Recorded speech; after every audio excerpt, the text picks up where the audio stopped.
Hey everyone, it's Eric here and I'm back with another gear unboxing video. This time we have the ART Tube MP Studio V3 preamplifier. Now just a bit of context or history on this. I didn't know about this product until a few weeks ago, and when I found out about it, naturally I had to have a look around and see what it was all about. And once I got online to have a look at this product, the reviews were always glowing, always 4.5 stars out of 5, talking about how this is a really fantastic, really cheap, small and easy to use tube preamplifier for a very attractive price. It retails here in Australia apparently for $229.99, as it says on this sticker here, but I know that a number of retailers at this very moment are selling it for around $188 and one even as low as $175 Australian. So what this is a microphone or instrument preamplifier, a device that will take a weaker signal, such as the signal coming from a microphone, and amplify it to an acceptable level. And I think for this one, it will amplify it to a line level so that it can then go to another device in your signal chain and either be processed or converted to digital and then back to analog or whatever it might be. So what you'd like to do is put this preamplifier in your signal chain as close to the source as possible. So for example, if you're recording vocals, you would have the microphone running straight into this device and then out to wherever else you'd like it to go. Same with the guitar. If you are recording a guitar, an electric guitar for example, and if you don't have any stomp boxes or any other pedals like amp simulation pedals, you'd want to run your guitar straight into this and then out to wherever you'd like it to go. All right, without further ado, let's open this thing up and see what's inside. All right, so it is pretty easy to open, very little resistance. Box is a little bit crooked and creased, so that's not such a good sign. This box that contains the adapter is very much clearly been opened before. Let's have a look in here. All right, so we got us the power adapter for Australian power points, AC output 9 volts AC adapter. I personally would have preferred DC because of power efficiency, but I guess we can't really choose these things.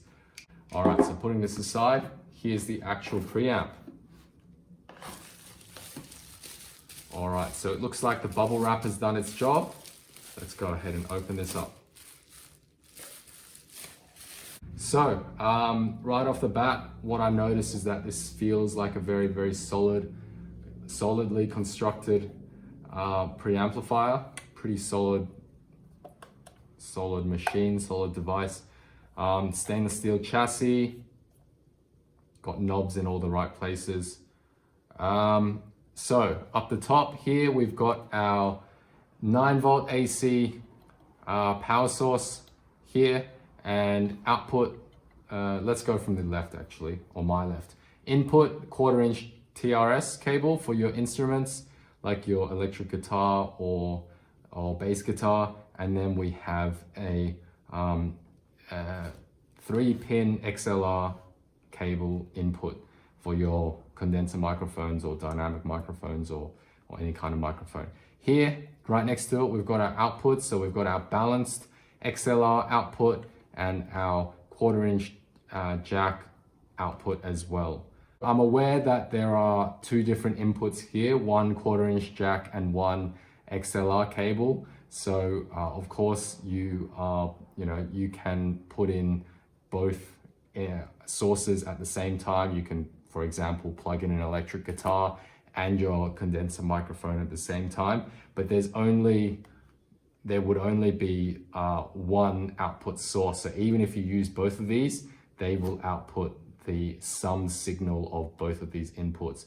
And I probably wouldn't recommend using both of these at the same time, because you want, for your post-production purposes, your cleanest signal going in and going out as well, without any interference from other sources such as your secondary input. So looking at the front panel, we've got a analog style VU meter, and I'm aware that this VU meter will show you the output rather than the input or some kind of sum of the two. So this is what is going out and how hot the level of the output is coming from this Studio V3. To the right of it, we've got the variable voicing. So there's a whole bunch of presets here. There's three sort of umbrellas for these voicings as well. We've got going down from 6 p.m. We've got the flat, which comes under the neutral, and then the neutral vocal, neutral guitar, neutral bass guitar, and then we've got the warm voicing, the warm electric keyboard, warm electric guitar, warm vocal, warm valve, and then we've got this multi where it overlaps with this OPL voicing.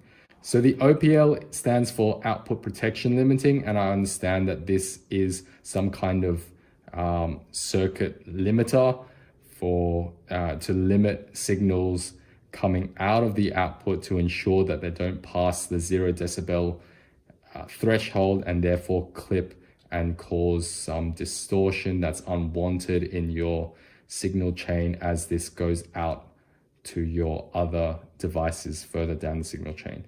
So here with this OPL, we've got this multi warm and output protection limited, or OPL voicing. Then we've got the warm and OPL vocal, warm and OPL electric guitar, warm and OPL piano, warm and OPL bass, and then just the OPL acoustic guitar, OPL percussion, and OPL limiter. Down the bottom here, we've got the input knob, which determines the signal strength going into this device and its circuitry. It goes from +6 all the way to +40 on this normal setting. And then when you press the button to its immediate right, it will add +20 decibels of gain to any of your positions for this knob. So if you press this button on, it will, the leftmost position will be +26 decibels. Then you turn it all the way to the right and it will be +60 decibels. Okay. Then to the right of that, we've got our phantom power switch. This can provide 48 volts of phantom power. And this is essential for if you want to power any equipment that needs to be powered by 48 volts of phantom power, such as your condenser microphones. And then to the right of that, we've got the phase reverse switch, which switches the phasing 180 degrees. I personally don't see any utility for this in my use in my home studio.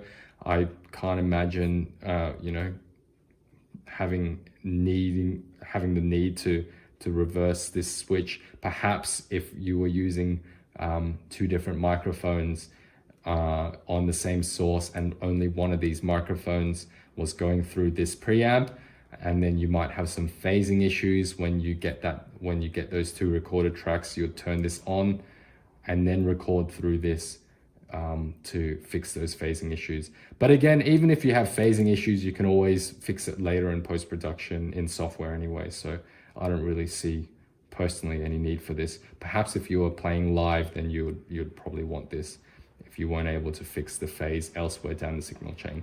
Then to the right of this, we've got the output, and obviously this sets the signal going out from this preamplifier. It goes from -infinity decibels to +10. And obviously when you set this knob, you'll want to have a look at any indicators for the signal strength in your devices further down the line after this. Then to the very right, we've got our tube. This is the first piece of studio equipment that I own that has a tube, but I understand that it needs quite some ventilation as it might get hot. So here are these 3 slots. I'm guessing that's what they're for, to have some aeration through this device. And I'm guessing that this little slot up here is also for the same thing, to get some air into the tube, but underneath here we can see that that's where the tube is. Now to the right and left on the sides you see these two screws, and of course these are screws that you can use with any Phillips head screwdriver to unscrew the chassis. One thing I should say as well, these knobs, they feel quite solid, they feel soft, smooth and usable. The buttons also are the same. My initial impressions of this is, this looks like a pretty solidly built preamplifier. I'm pretty happy that I own a piece of equipment like this for the price that I got it for. The next step would be to put it through its paces and really get some good use out of it. What I will primarily be using this for is as a vocal microphone preamplifier. So I will be running my condenser mic through this preamplifier, and I would be probably using the vocal voicing.